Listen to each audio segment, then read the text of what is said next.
Morning, this is Mark Johnson from Loyalty360. I want to welcome you back to another edition of Loyalty Live. In this series, we talk to leading agencies, technology partners, and consultants in customer channel and brand loyalty about the technology trends and best practices that impact a brand's ability to drive unique experiences, enhance engagement, but most importantly, impact customer loyalty. Today's focus is on trends that will shape the customer loyalty industry in 2024 and beyond. We have the pleasure of speaking with Don Smith. He's a Global Consulting Officer and Chief Consulting Officer at Brierley, which is now part of Capillary Technologies. He's going to discuss some of the challenges and opportunities in the year ahead that he's seeing. So Don, welcome. Thank you very much for taking the time to talk to us today. Yeah, Mark, thanks for having me. Glad to be here. Absolutely. Over the last 12 months, we have seen several brands improve, redo, revamp their customer loyalty efforts. Some have been accepted well, some like Delta, maybe not as much. They're adding functionality, changing program structures, changing some of the benefits. Is this something that you are seeing? And if so, what changes have your clients been focused on? Yeah, it's definitely something that we're seeing, and I think it's part of healthy loyalty evolution. We really believe that if your loyalty program is going to stay fresh, you have to continually inject new elements, new experiences and features to revitalize it so it stays brand fresh and the member can stay engaged in the program.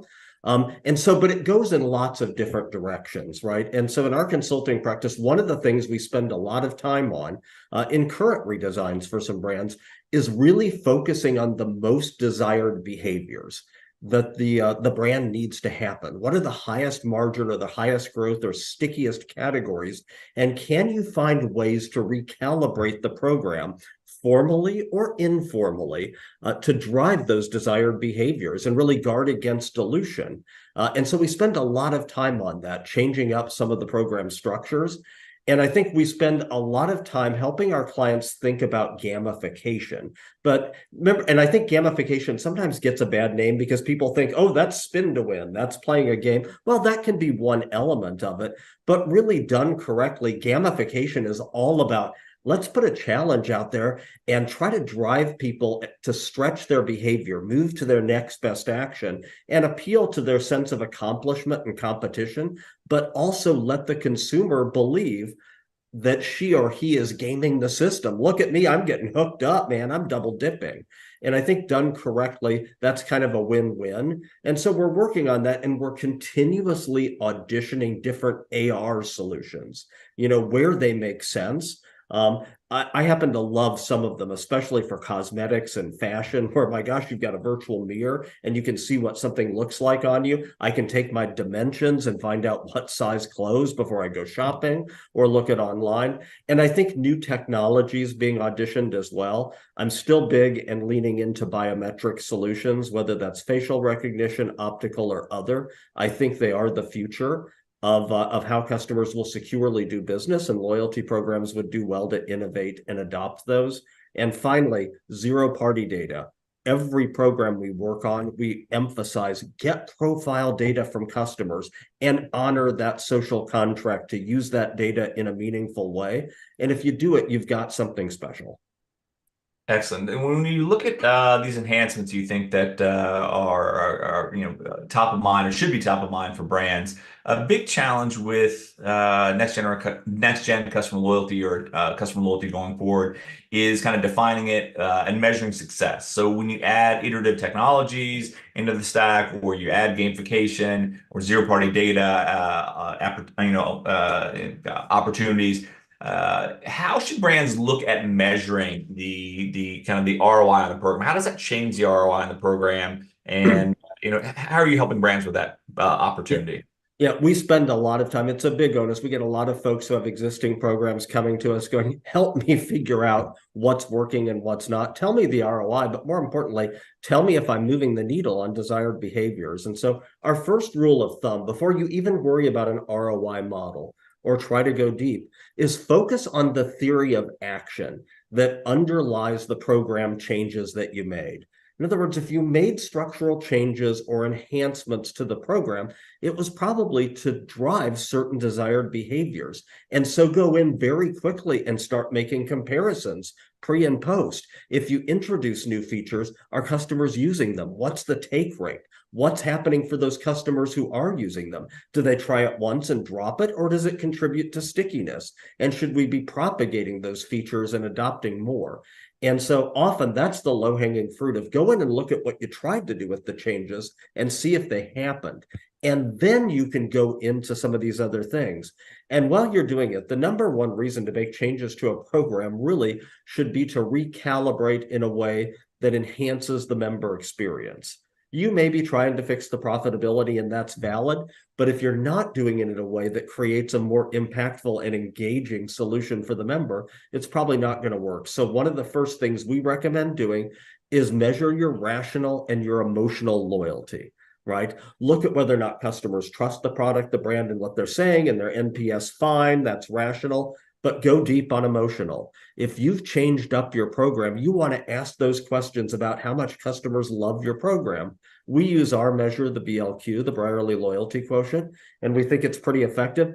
It's the first pulse that we take pre and post program changes because we need to see emotional loyalty tick upward as a result of program changes without undermining the rational loyalty that's at the basis of that. And then finally, you can go into program ROI.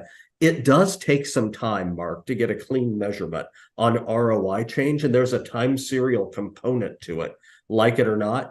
But we've always been big believers at Brierley Capillary in triangulating the research design.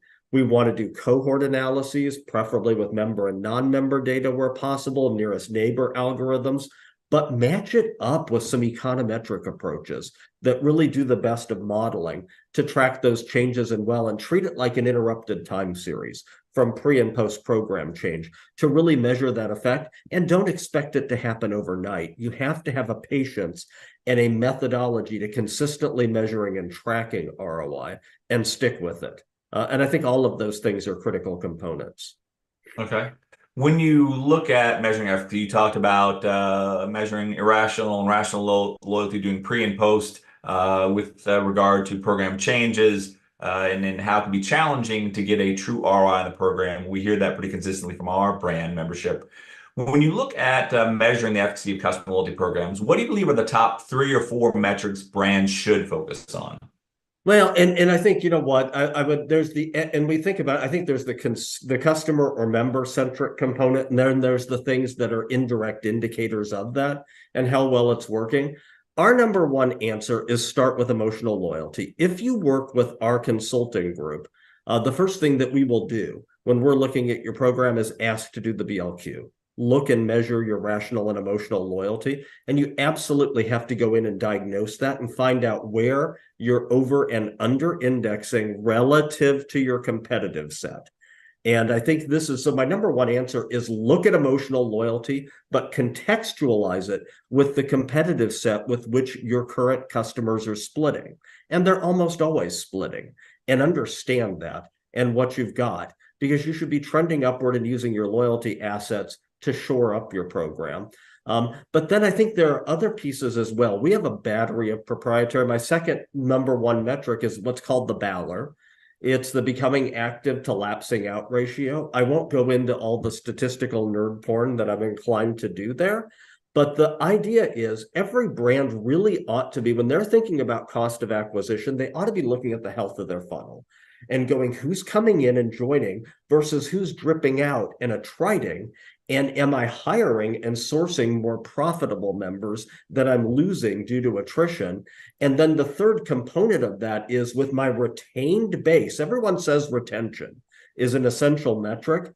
And I think retention is not a dichotomous concept. So my third metric would be retained member velocity. Of the customers that are sticking with you period over period, year over year, quarter over quarter, what are they doing? Are they spending more or are they spending less? Are they going deeper into your product and service hierarchy, or are they becoming one-trick ponies? Getting a pulse on what happens in that retained member audience is essential to understanding the health of your program. And finally, there is that profitability and ROI piece that is essential that you have to be going after and really trying to understand and a focus on customer profitability is one of the things that we preach. We see too often programs valuing people as high value who are actually contributing the lowest margin behaviors, and in many ways gaming the system or program. Go after that high margin profitable customer, clone her or him, and treat them like gold. Excellent. Are there different reports or different metrics that your clients are asking of you? I know you obviously have the ones you just spoke to. Are clients asking you for different types of metrics, different types of reports, dashboards today than they may have a year ago? Oh, absolutely. And a year before that, I mean, there's a continuous. So obviously, the emotional loyalty and breaking it out, which we've talked about, we're seeing an increased focus on truly understanding share of wallet and potential for share shift. And we spend a lot of time through voice of customer trying to get a really representative sample of members and customers and understanding where else they shop and why, and what the brand's true right to win for share shift and conversion is, and really focusing on that, modeling and focusing on it. And we're seeing a lot of emphasis on non-transactional engagement rates right now. Of all the ways that a customer can interact with your program or your brand without spending money, are they doing them? Are they taking advantage of features in the app? Are they looking at product reviews? Are they going on the site? Are they watching videos? Are they playing games? Are they doing any of the things that you populated? Understand how those are working, which ones are the most appealing, and lean into them or come up with a strategy around them. And so we spend a lot of time, if we have badges and other things that have gone into the mix, let's go in and understand that and really see how those are doing. And we are big in product and service indexing. And I think those reports and those views are becoming essential. What are the stickiest products and services that you're selling? When a customer sources into one of those, she or he will come back time and time again, and they are the gateway to a greater customer relationship. And really understanding what satisfied customers are buying, compared to what less satisfied customers may have purchased, it is critical to understanding how you recalibrate those relationships and really lean into best products. And so I think we're seeing a lot of folks go a lot deeper into the metrics. They're not just looking at retention. They want to see retention broken out within their product category and hierarchy and really understand that. And I think that's the right focus. Excellent. Well, when you look at new trends, what innovations are you seeing your clients that you work with that are looking to implement in 2024 and beyond?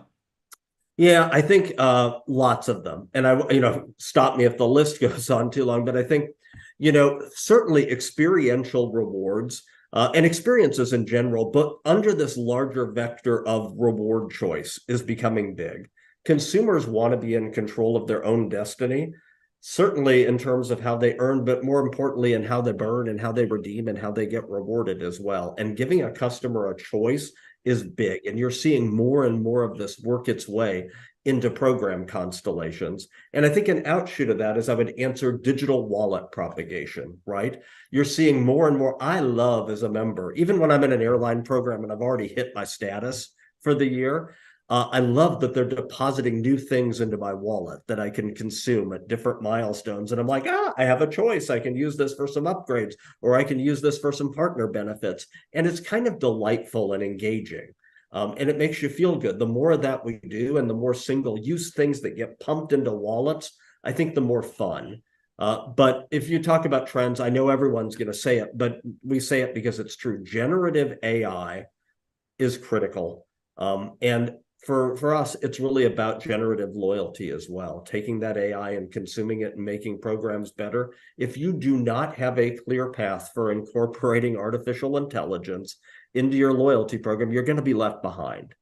This is the future, and the technology just continues to evolve. And the final ones would be, I think, phygital. Is becoming increasingly important as well, trying to find ways to take digital assets and then reinforce the physical goods and the in-store experiences and finding that synergy. These programs are going to become increasingly app-based and hyper-mobile in terms of their focus. We love it.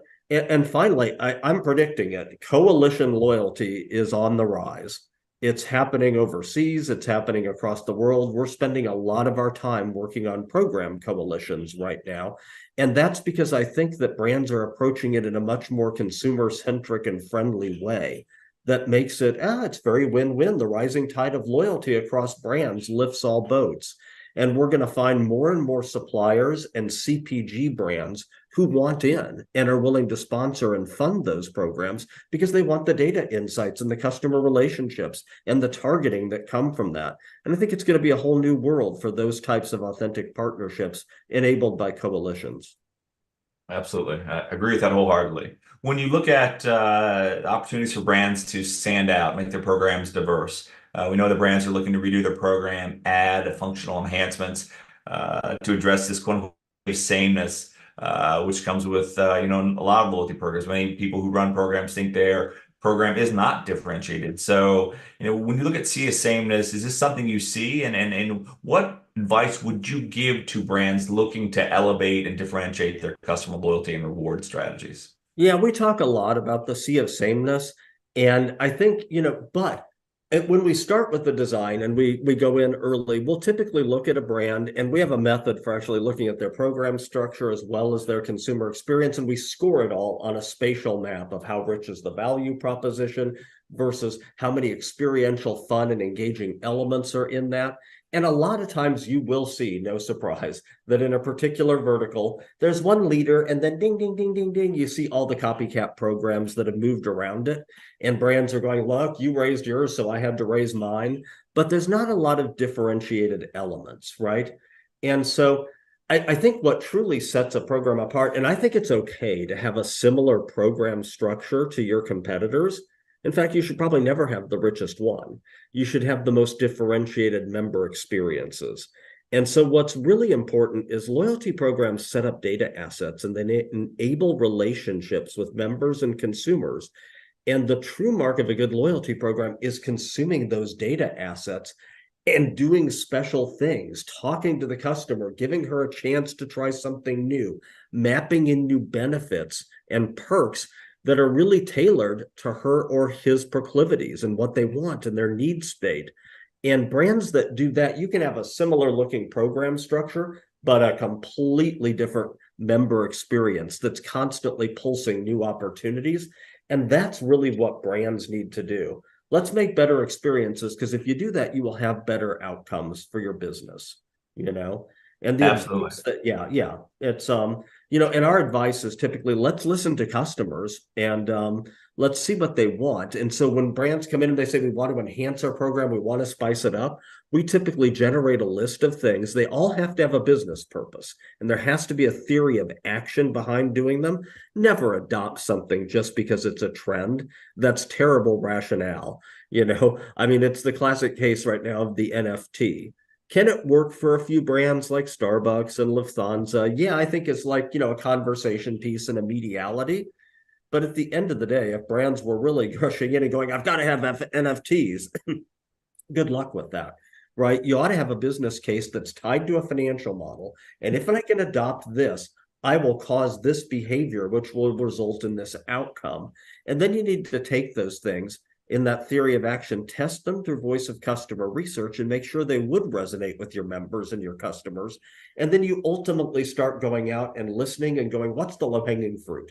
What are the high perceived value things that I can do on trend, that will ultimately be the lowest cost? And if you can find high perceived value, low cost, you've got a winner. And often for brands on a budget, that's what they need to do. They need to lean in and make sure that there's a financial and causal theory of action that underlies anything they do when they invest in trends. You talked a little bit about artificial intelligence and its potential for marketing and customer loyalty efforts, and that brands aren't engaged in it now, they are falling behind. First off, is there a definition of AI that you think brands should be kind of looking at? And also, are there a couple of examples of brands who are using AI to impact customer loyalty experience and customer loyalty in a way that is a good story? Yeah, let's start with the definitions. I think AI in and of itself is pretty simple, right? I think of AI as it's really the science of making machines that can think like humans. They can be smart. Pattern recognition, decision making, and judgment are really the goals, but they can ingest massive amounts of data that humans can't in order to be able to do this. And so I think to me, that's AI. But what the wrinkle of this is generative AI is the buzzword that's capturing the lion's share of attention right now. And I think for good reason, right?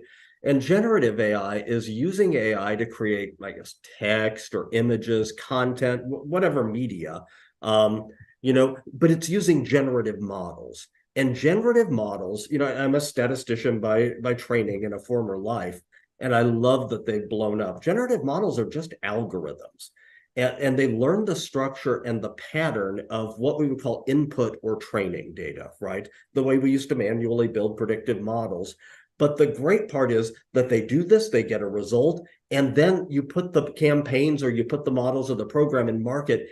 And generative AI means that I can generate these new models and I'm constantly casting new data. I'm looking at the response rates. I'm looking at what happens. And the algorithms continuously adapt and build new data sets and tune and optimize the parameters and the results. And they can audition multiple methods for looking at it. And so it's a constant evolution and perfection. And that's really what generative AI is. And so I think for loyalty marketers who would be listening to this, think of generative loyalty, right? It's the idea of taking that logic of continually getting better. And as loyalty marketers, we've got something almost no one else has. We have the best set of data assets tied to a customer.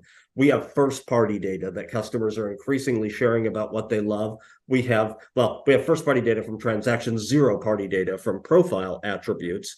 And we've got third-party and other things that come in as well, and contextual variables, even like a weather API that get thrown in. And we have all of this tied together. And we're constantly talking to customers, seeing what they're doing with our programs, how they're interacting. And the idea is train your program, get better and better and better at tailoring it to your members and creating a more authentic experience. And that really is generative loyalty for us. And so you see it in a lot of different ways as brands optimize and start talking to customers differently.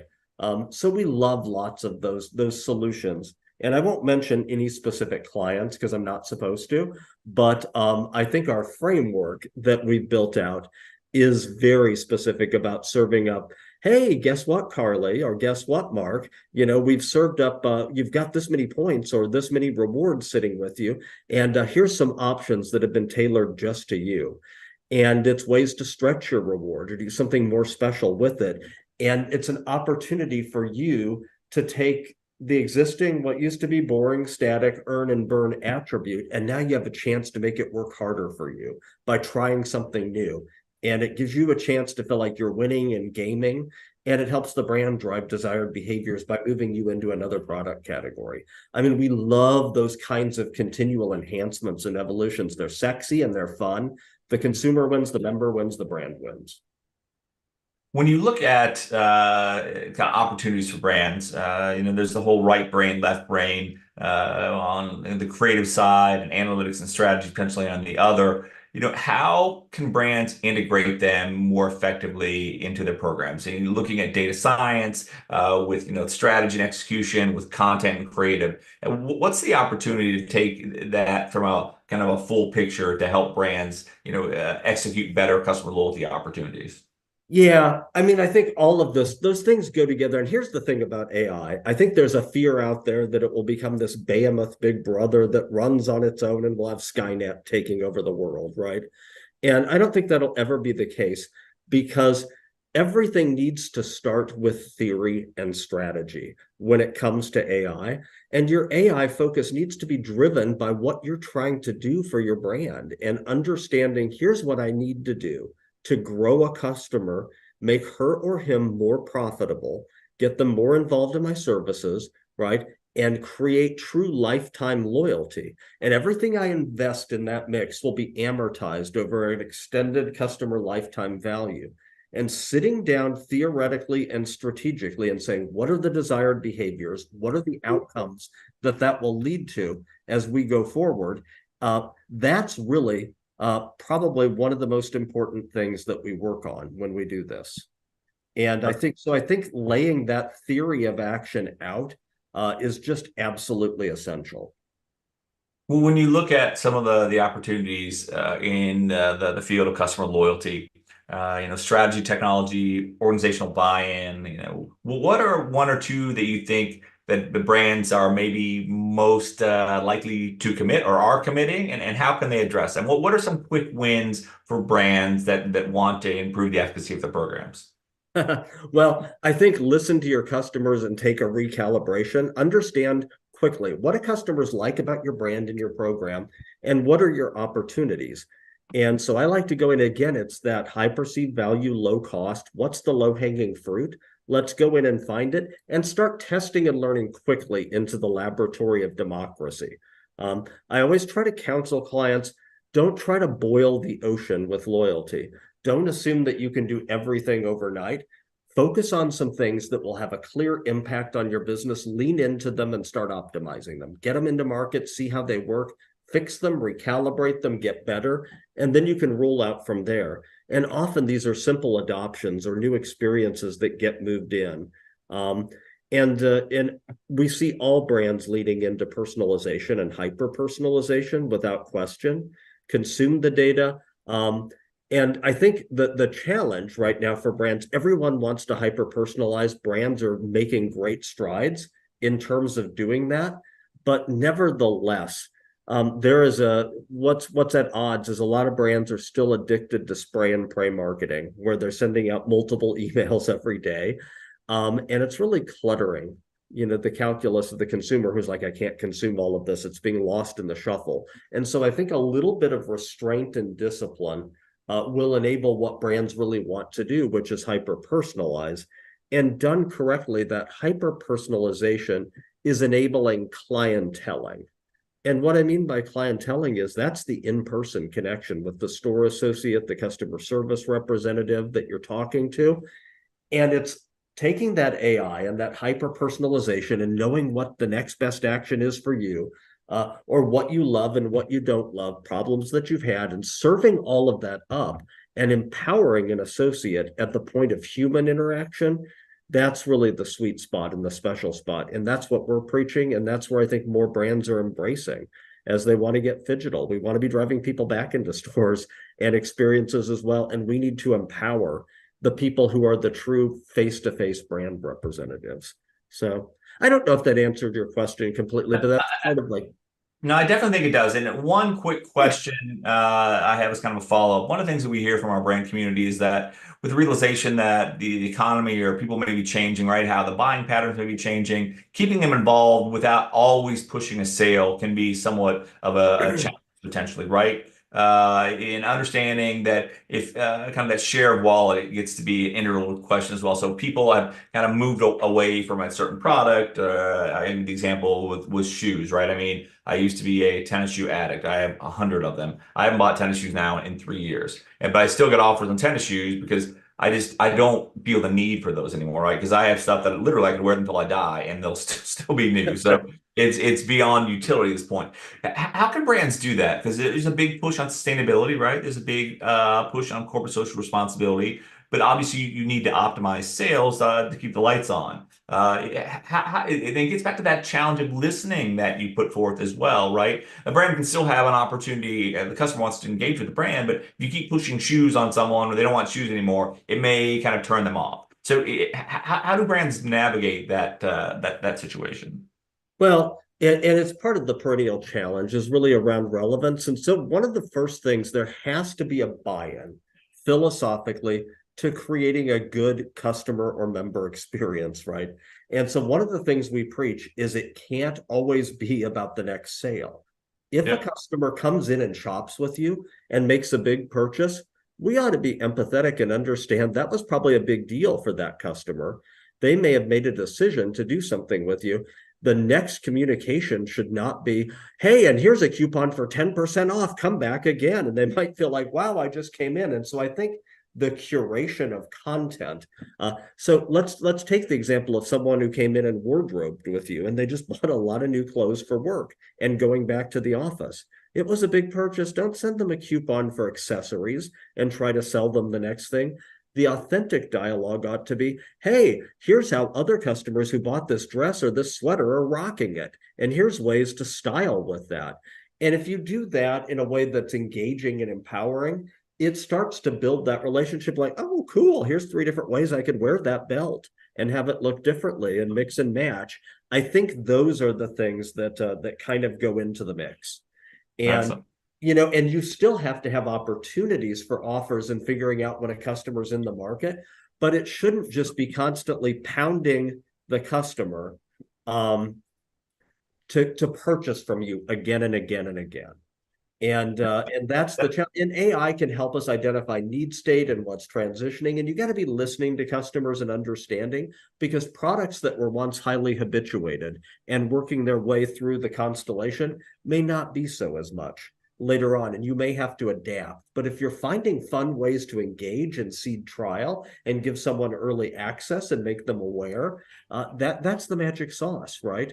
And it's just taking advantage of what they need when they need it, and knowing that those buying patterns may change.